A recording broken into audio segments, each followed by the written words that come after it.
not to tell when they are not saying. If it is in there, just read it. Okay. The duct emerged from the deep part. Duct emerged from the deep part. That is the deep part. This mylohyoid muscle, look here.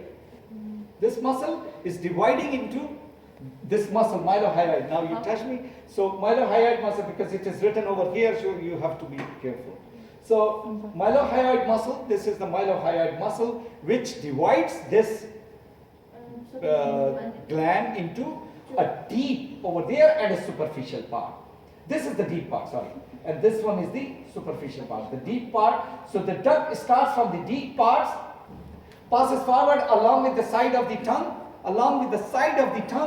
and opens in the floor of the mouth. Where it opens? In the Floor of the mouth. cross the, wait, it will come. It is crossed laterally by the lingual nerve. So it is crossed by the lingual nerve as well. This one, lingual nerve, is crossing it. This is one of the important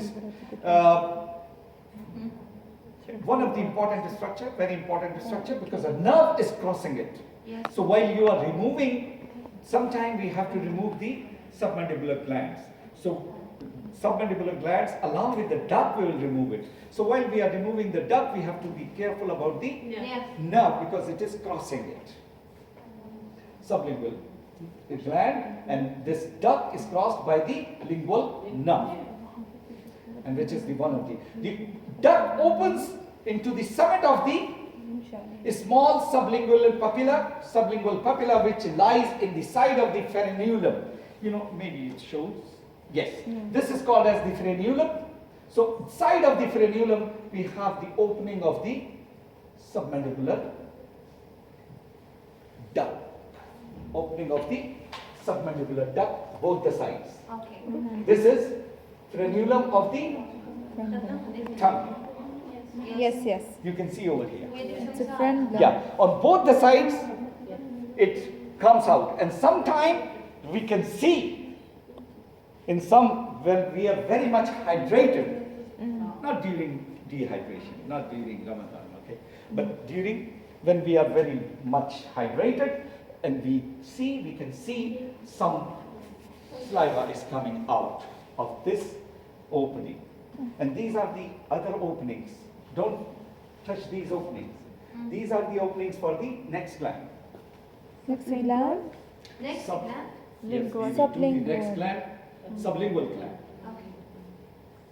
Clinically importance to remember the submandibular duct can be palpated through the floor of the mouth along the side of the tongue.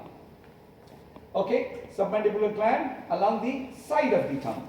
Submandibular gland can be palpated along the side of the tongue. Saliva can usually be seen emerging from the orifice of the duct when we are very good hydrated, as I told you. And sometimes this is the very important area. Submandibular duct is a common site for the calculus formation. So over here, the stone formation takes place. Okay?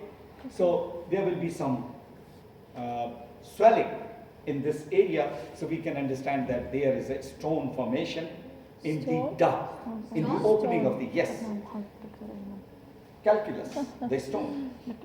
The presence of the tense swelling below the body of the mandible.